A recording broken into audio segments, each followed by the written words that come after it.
natūralų nagą dengsim builder geliu, o kitą nagą priauginsim.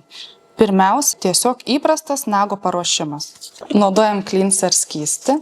Toliau pH bondas dehidratorius. Tepame pro bondą berūkštis primeris, kuris padės sukibti medžiagoms. Jis palieka šiokį tokį lipnumą ir matosi nago plokštelė šiek tiek pradeda blizgėti. Prieš gelišo builder gelį rekomenduojama naudoti foundation bazę. Šitas sluoksnis bus tarsi klijai, tarpinis sluoksnis tarp nago plokštelės ir gelio.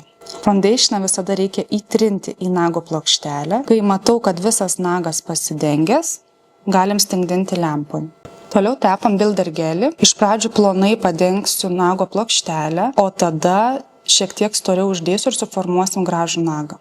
Padengiu nago plokštelę ir kai matau, kad ji visa tolygiai padengta, dedu didesnį burbuliuką arčiau kutikulinės zonos ir išsklaidau po nago paviršių. Ir matom, kaip gražiai pats gelis skleidžiasi.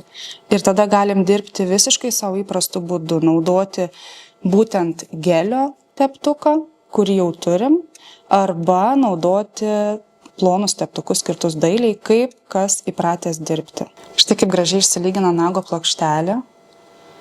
Ir dabar džiovinam lempoj. Lempoj gelis tingsta 30 sekundžių.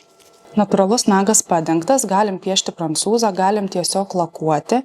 Jeigu yra reikalinga, galim apdildžiuoti, suteikti nagui formą. Gelis lipnus, todėl nuvalau lipnumą ir kur reikia dar galiu padildžiuoti. Šiuo atveju paviršius išsilyginęs labai gražiai, tiesiog šiek tiek patrumpinsiu nago galiuką.